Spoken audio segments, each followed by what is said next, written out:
शिकार खा रही शेरनी के पास गेंडे आते हैं, जिसमें से एक चिंट्या नाम का गेंडा शेरनी की तरफ ऐसे बढ़ता है मानो वह शेरनी को पहले से जानता हो। शेरनी उस पर गुस्सा करके बोलती है, एक कदम भी आगे बढ़ाया तो चीर के रख दूंगी। चिंट्या वही रुकता है। चिंट्या पीछे हटकर अपना रास्ता बदलता है। तभी दूसरा गेंडा जिसका नाम पिंट्या है वह आगे जाकर शेरनी को बोलता है, क्या कर रहे है तू?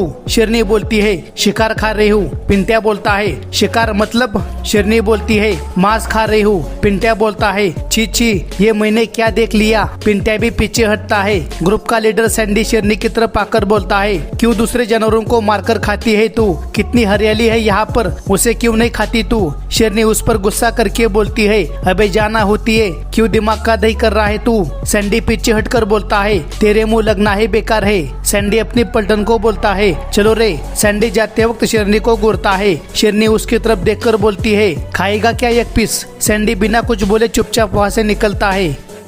यहाँ पर एक शेर सो रहा था, तभी एक जैकल शेर के पीछे चुपचाप आता है। जैकल शेर की पूंछ खींचने के लिए बदनाम है। जैकल शेर के नजदीक आता है। वह शेर की पूंछ खींचने का मौका तलाशता है, लेकिन डर के मारे उसकी फटी पड़ी थी। उसे डर है कि कहीं कोई इसकी ये हरकत ना देखे, पूंछ खींचे या ना खींचे, इसी सोच में जैकल कंफ्यूज होता है। वह एक चक्कर लगाकर वापस आता है। तभी उसे शेर के दो टांगों के बीच कुछ दिखता है। जैकल बोलता है, चलो इसे ही खींचते हैं, लेकिन बाद में इसका अंजाम बहुत महंगा पड़ेगा। ये सोच के जैकल अपना प्लान कैंसिल करता है और वहां से चुपचाप चला जाता है।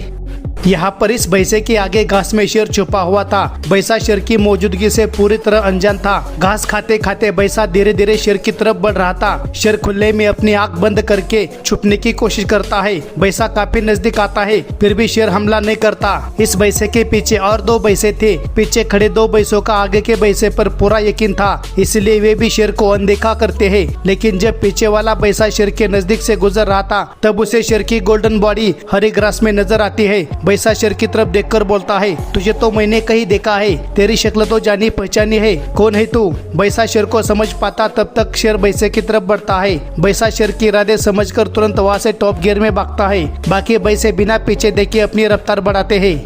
ये मादा सुअर अपने छोटे मुन्ना के साथ नदी पार कर रही थी। उसकी तरफ एक मगरमच्छ चला आता है। मादा सुअर जिधर जा रही थी उसी ओर से मगरमच्छ चला आ रहा था। मगरमच्छ उसका रास्ता रोकने के मकसद से आ रहा था। तभी मादा सुअर मगरमच्छ को देखती है और अपना रास्ता बदलती है। मगरमच्छ भी अपना डायरेक्शन चेंज करता है। मादा सुअर अपने मुन्ना को बोलती है, मुन्ना आगे खतरा है, जल्दी जल्दी चल। पानी में मुन्ना का स्पीड 3 किलोमीटर प्रति घंटे के ऊपर जाता नहीं, लेकिन जब मुन्ना मगरमच्छ को नजदीक देखता है तब वो अपनी नाभि के बॉटम से जोर लगाकर तैरने लगता है। मादा सुअर मुन्ना को बोलती है, भाग मुन्ना भाग, तुम्हें जीना होगा। मादा सुअर किनारे तक पहुंचती है। उसके पीछे मुन्ना भी जैसे तैसे किनारे तक पहुंचता है। ओवर कॉन्फिडेंस के चलते मगरमच्छ के हाथों से अच्छी शिकार छूट गई। किनारे पर पहुंचने के बाद मादा सुअर मगरमच्छ की तरफ मुड़कर बोलती है, तुझे क्या लगा तू हमें आसानी से पकड़ पाएगा? तू हमें नष्ट कर सकता है, लेकिन हमारे आत्मविश्वास को नहीं। हम आज भी नदी पार करने का जुनून रखते हैं और कल भी रखेंगे, समझा क्या तू? और आखिर में मादा सुअर अपने मुन्ना को लेकर अपनी मंजिल पर निकल पड़ती है।